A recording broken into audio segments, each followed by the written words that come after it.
So, Lay, so one of the things I talked to you about just this morning Yeah. was again about the importance of diversity, inclusion, and equity, and being able to have that conversation. And I think as school leaders, I think people need to know that Lays Elliott is more than just a guy who played music on Thursday from 3:30 to 4. That he's definitely somebody who's well versed and well grounded in people. And I think that's what makes Lays so special. And so I said, Lays, how about when we talk about inclusion here in America? Like, what does that look like as you travel to Switzerland and to Berlin and to Russia and to all across the world? Where does that, where does this, what we're experiencing here in this country, where does that fit in with what your experiences have been as somebody who globetrotted for years? Well, first of all, let me just tell you, the kind of racism that is in the United States is a different kind of racism. It's that old racism plus. It's like old Eastern Europe, Spain, and then stepped on top of that with that real cultural racism that is really meant to oppress us. Because if you go to Central Europe, you go to Scandinavia, you go to different parts, you'll find that the racism is a little bit different than here in this side of the world. And we talk about this. I find that most people get along and they look for some cultural level where they can hang out, where kids get together, and you still have pockets of this Nazism. You have pockets of racism all over. In China, they're beating up the Muslims in China, doing some really bad stuff to the Muslims in China. You find different, but most people from that 16, 18, 20, 25, 30-year old, the future is really a non-racial future. I find that in America, we're still holding on to that old school racism because I think, in my opinion, you're putting that on what seems to be a culturalist people because we don't really understand and know our culture. We only know the culture that we had to make up because of slavery. And I find that where they had slavery in Europe and all the other stuff, but them Africans are coming from a culture society and they 2 hours away and they coming through. And now what you see a lot of mixed families in Europe. That's even more so than here. And I think that's what they're afraid of by keep beating us down with racism and not making us feel as if Africanism is something foreign. It's not.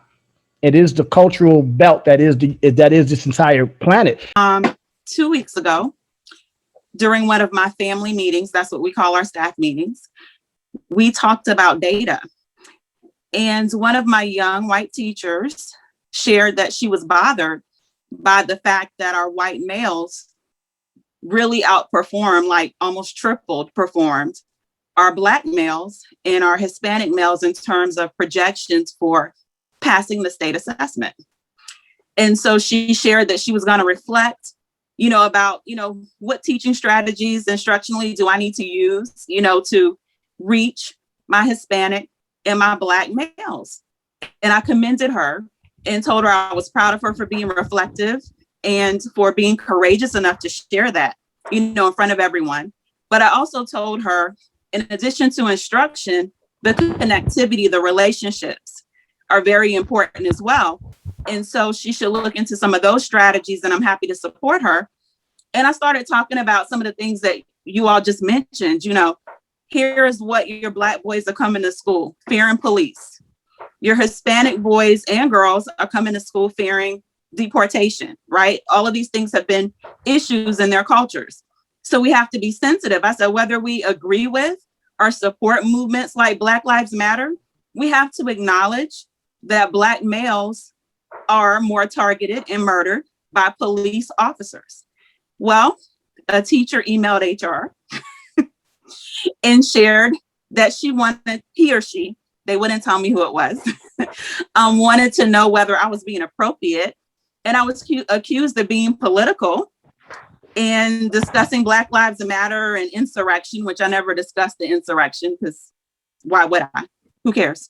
That had nothing to do with what we were talking about. But I told the HR director, I said, yeah, this is what I said. I said, and if we're going to close the achievement gap and I can't say that, then take that goal off the list. And so I'm proud to say that the director said, oh, you're good. There was nothing wrong with what you said. So I'm happy to announce that I do have the support of my HR department to have that conversation. But I was very disappointed that someone, felt the need to do that. I was very disappointed. Wow. Wow. Crazy. And Mother Love, again, I've spent time down there with you, and I plan to come down there in a couple of weeks to see you and spend some more time with you. I I'm definitely understand. coming. I mean, I understand the struggle that you have in trying to address this issue. But what I'm most impressed with, similar to what I said to Simone, is that you're willing to have the conversation, that you're not running from the conversation.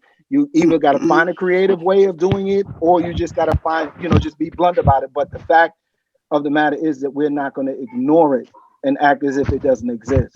We have to look at our children as children. Like, sometimes I say scholars or whatever, but I really and truly feel like they are my children. That's just how I view them. Right. But I think if we're only looking at this as a job and we're not looking at them as human beings, then as human beings first and foremost, then how can we adequately reach them? Right. And we definitely won't be able to teach them because, and I always refer to Maslow's, like it just goes without saying, if we want our children to reach their fullest potential, we have to acknowledge who they are. So I oftentimes, I know it's just not about race, but because I had a recent experience with the whole brown girl video going viral, people definitely attacked me for simply helping children to feel good about who they are. So for folks who oftentimes like to say, oh, I don't see color. Well, if you don't see color, then that means you don't see me. And so I think we have to definitely shift that thinking, that we have to see our children in all of their glory, right? And we have to listen to them. We have to want to know their stories. I know someone mentioned empathy before. How do you get to empathy? Well, you can't get to empathy if you're not trying to understand someone else's journey. There was a situation in my school with the young man who was having issues. And this is year 3 for me, a lot of culture building in my school. And let me just say this, just because you have people in front of children who look like them, doesn't necessarily mean they understand them. Because as a new principal in my school, and I started talking about, oh, we're going to celebrate children. Like, people were really and truly looking at me like I was crazy. They wanted to know how was I going to address all of what they perceived to be all of these behavioral issues. And honestly, like when I met the children and they came to school, I'm like, what are they talking about? I just could not see what they saw. Like, I saw children, right? I saw children who needed to be affirmed. I saw children who we needed to listen to. And I said to the teachers, right, if anything that we're doing to help our children, we need to make sure that we know who they are. Good afternoon, OSG family. I love this conversation today. I think it is timely, right on time. In regards to inclusion, diversity, and equity, I think these are all the buzzwords and everything that everyone is talking about, but we're living this.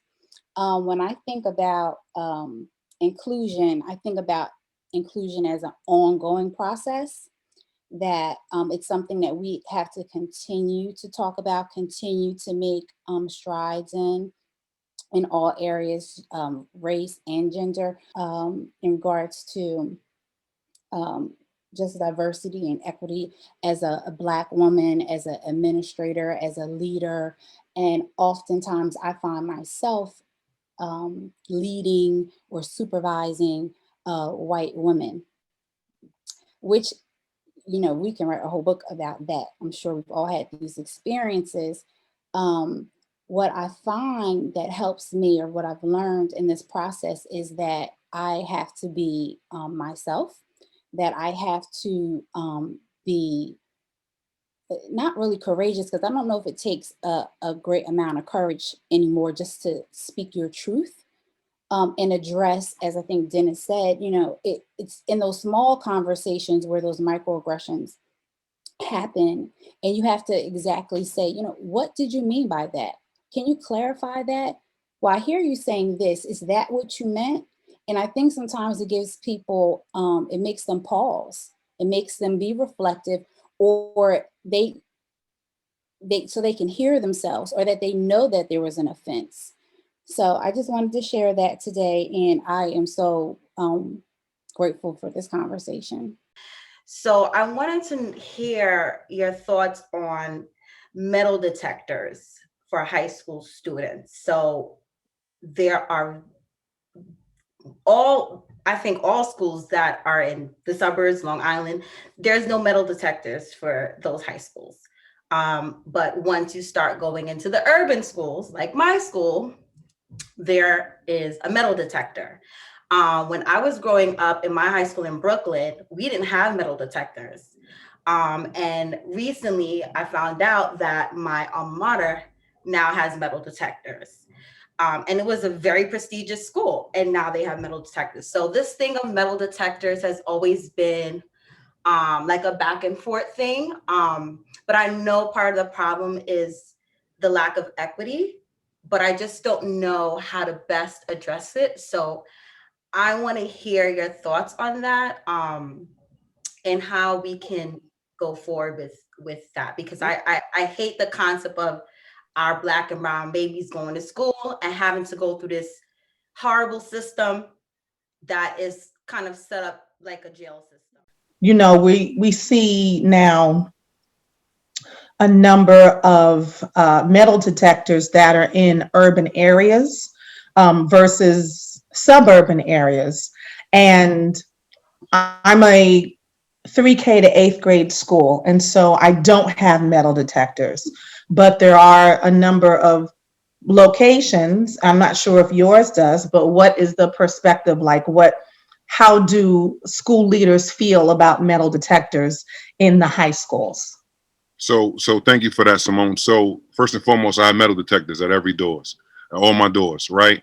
And we know that is not happening. You know, the school shootings are not happening at schools, but it's a bigger issue. And I love OSG. We always changing the game. Just think about, you know, let's I'm gonna go on a tangent. Let's think about drills. We got fire drills, we got bomb drills, we got all of that. Like if a kid is in, let's say if a kid is in the building, they're learning the drills. And in the urban culture, kids will pull the fire alarm to get everybody outside so they can jump so-and-so, or they can have somebody spin the block. Like it's the dumbest thing that we still do that America hasn't caught up to. Like we shouldn't be sending kids to almost to the slaughter outside because we want to do a fire drill. You guys are with me. There's been no school burning down in probably the history of education. So why are we hoarding kids to where they can possibly get got, similar to happened in Florida? So I want to change that, but it's so hard, and we know this, to systemically change it. Like we shouldn't send kids. We should have a different route. Like let's go to the back of the building. Let's do different things. But Simone, I am a school that has the metal detectors. All schools in America should have it, definitely in suburbs, because they're the ones getting in. But when it's all said and done, if you're a school like me that have after school programs, you're not going to stop a gun from getting in. You're just not. You don't have enough personnel. Like after school's let off, you got after school programs, they can get it in. Then in sports, no one is checking them when they come back in. They can get it in. So it's about changing the mindset. I had my first student that was transgender. Graduated last year.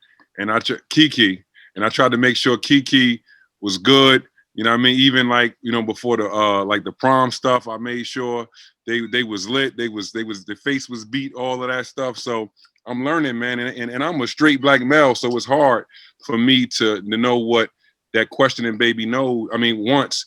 But I posed it to my staff. I said, listen, like me looking at all of the guidelines and all of the rules and how this works, like I don't have those gender, specific gender neutral bathrooms. So listen, when they want to go to the bathroom, it is what it is. Everybody else gotta move around Kiki. So it worked out. It was love. She was celebrated, and just getting with, talking about all of the stuff with, everybody is, talking about, what happened over the summer and what we do. I think I said on another OSG that I didn't want to pose it to, I didn't want to put it out to all my staff, like, this is what you have to do to talk about the insurrection, or talk about the racial injustice.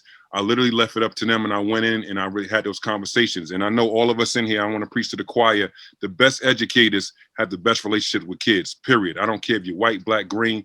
I got white teachers, Asian teachers, and they the best at what they do because they love kids and they love what they do. So I want to make sure, because I know we got, some different people on here, that it's not about race. This is not OSG. It's not about black or brown. We about what's right for kids. If you right for kids, No doubt. I will hire you all day. You match my fly. Let's get to it. But I love this conversation, Dennis, and I look forward to building with everybody on what we're going to do next. Yeah, Mark, I just wanted to bring you up again, because you've been with us now for weeks, and you're constantly in here learning something new. And I just wanted to, your comments in the chat were amazing. I just wanted Very powerful. an opportunity just to talk a little bit about today and your experience today with us. And he has his revolutionary box in the back. See that behind you, right? There you go.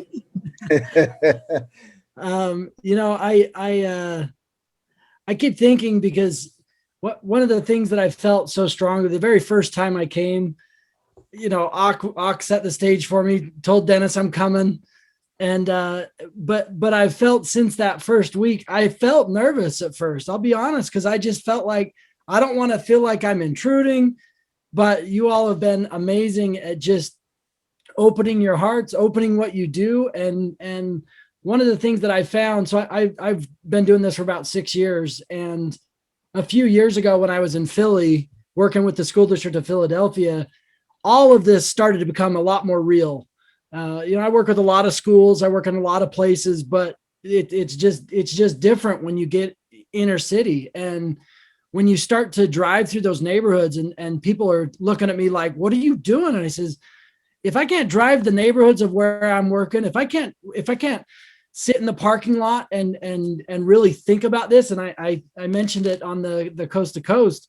I sat in Ox parking lot looking at these homes, and I'm like, this is so real for so many people. I can't act like this doesn't happen. I can't act like I don't know. It just does something to you. It changes you. And too many people won't do that. Too many people won't look at it. And a lot was talked about that ignorance. And I think I've had many people that just dismiss what I say because they're like, oh, you're just trying to show how woke you are. And I'm like, it's not about that. It's if you can't see what we're doing, and if you can't see how this system is wrong, then you've got issues. But there's so many people that just won't look at that. And I've just felt so blessed to be here with all of you and learn from you and hopefully contribute a little bit here and there. But more than anything, I'm just grateful to be part of this group.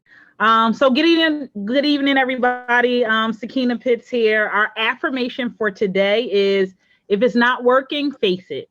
Okay. Oftentimes things might be difficult, things are not really going your way, but sometimes we just have to admit, like, it's a train wreck. We have to do something about it, right? So sometimes we say fix it, but the first thing that we have to do is actually muster up the courage to face it. Follow your gut. It usually tells you something. Don't shy away from hard conversations and be willing to address the elephant in the room. When things aren't working, that you need to do something about it. But it's like, what that something might be a little uncomfortable for you. It might give you pause. But within Newark Board of Education, we had an ombudsman's office. And whenever the ombudsman called, don't run from it. It's not going away. So just basically, follow your spidey sense. Don't ignore any alerts. And if it's not working, face it.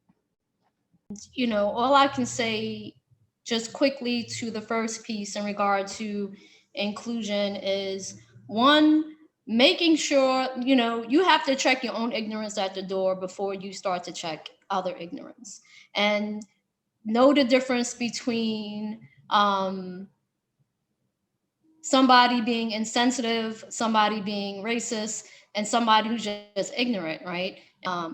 But one thing that we tend not to do while we're checking our discomforts that are obvious is that we don't check the microaggressions that we have built in because of what has been continuously done to us. And it's important that we check that, because if we can't check it within ourselves, we can never be successful and effective in affecting change. And unless everybody is really bold enough to come out of a safe space to really talk out, then things will remain the same. There has to be a different level of accountability that our system is willing to take on. We can operate in our silos, or we can, tiptoe around what we should and shouldn't say. But I want to just check everybody on, every time you fear saying something in defense of your job, know that then you have to question why you're here in the first place, because we have to be all in or all out.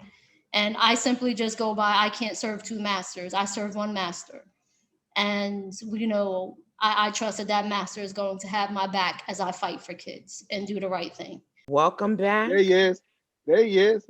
Welcome back, man.